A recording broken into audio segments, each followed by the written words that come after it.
Alright, so today we're going to focus on my top 5 uses for pork tenderloin, an inexpensive, healthy, and versatile protein. The best way to think about pork tenderloin is like chicken breast or pork breast. Never mind, let's not call it that, but functionally they're almost identical. They're high protein, relatively neutral flavor, and almost devoid of fat or connective tissue, so it needs to be cooked to a relatively precise temperature to not end up as dry as the bones it doesn't have. When cooked whole, there's also a form factor to take into account here. It tapers at one end, which means it could end up cooking unevenly. So for the first recipe, a pan-roasted whole tenderloin, I like to cut it in half right at the center point. Not only does this help it fit in the pan easier, it gives me 2 differently sized pieces, giving me more temperature control. From there, just like almost any protein, it's almost always a good idea to do a quick dry brine, a little sprinkle of salt on all sides before letting rest at room temperature for 45 minutes to 2 hours, which is going to improve flavor, texture, and moisture retention. To pan roast, we got a stainless steel skillet, thoroughly preheated over medium-high heat, with a tablespoon of vegetable oil in there nearly smoking. Lay down the tenderloin pieces, make sure they're getting plenty of oil exposure, and press them down into the pan to maximize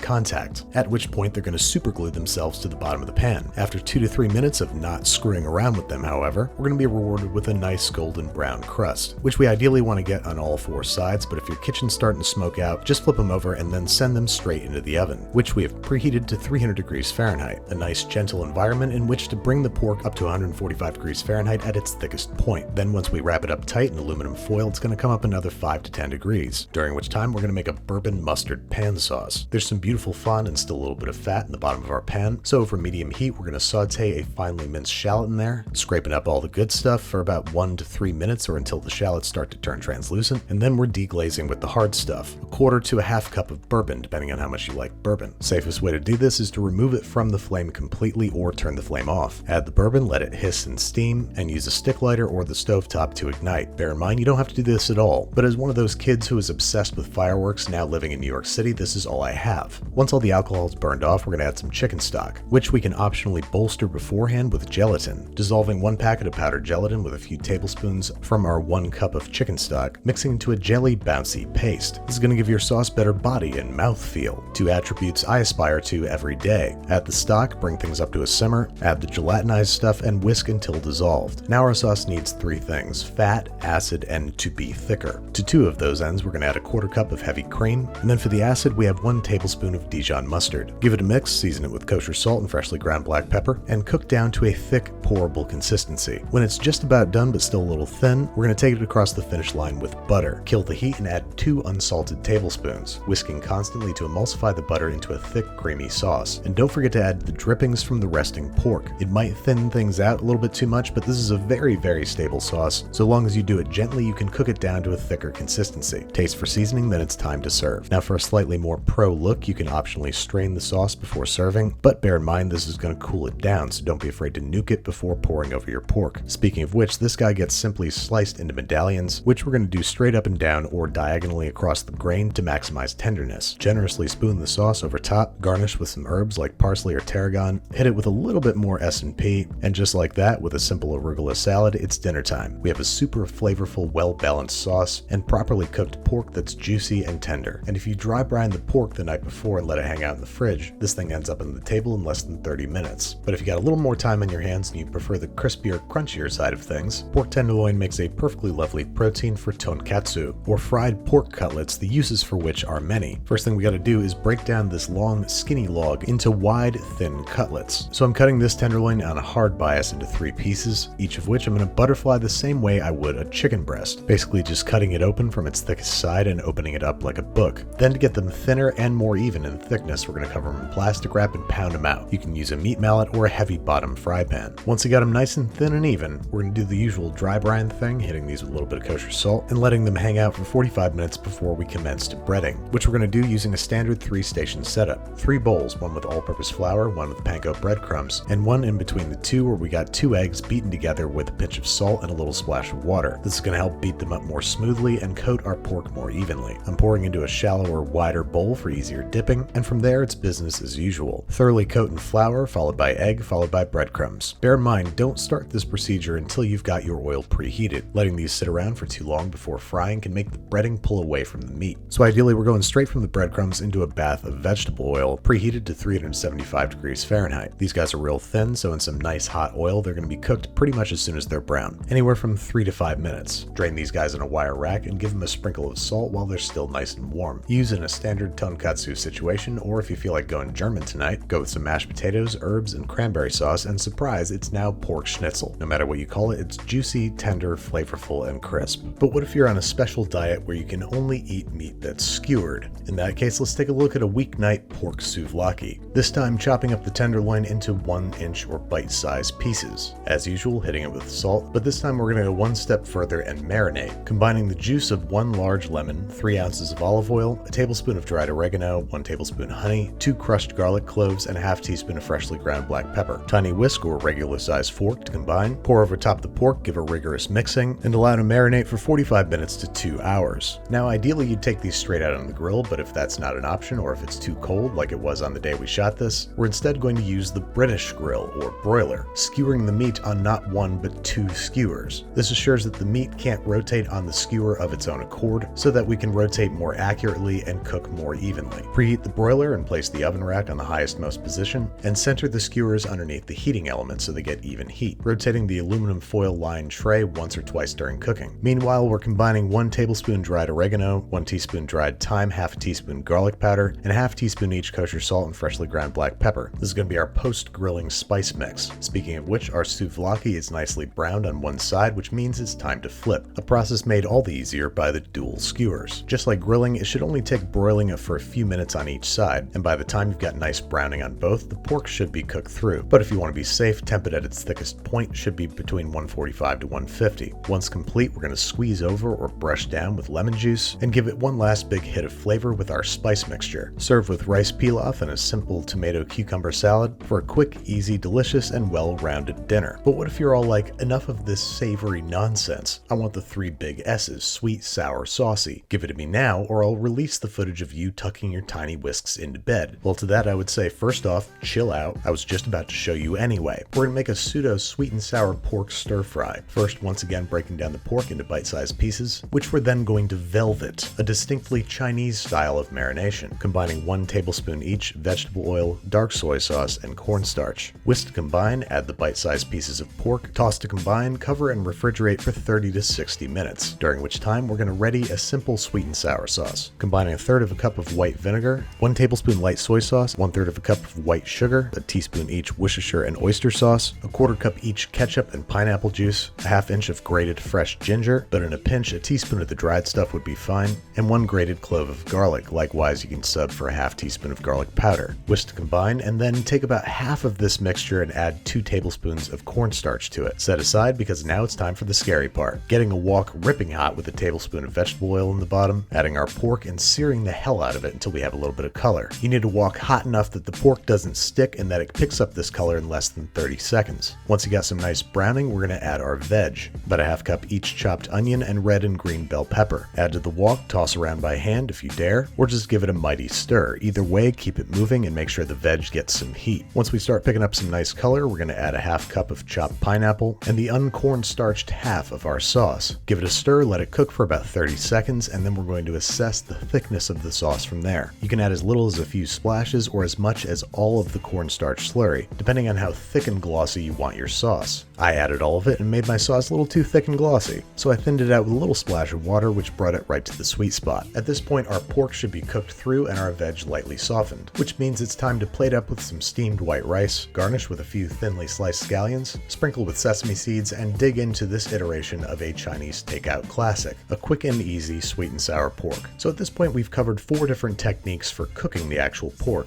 But what about leftovers? And I know what you're saying, there's probably not going to be any.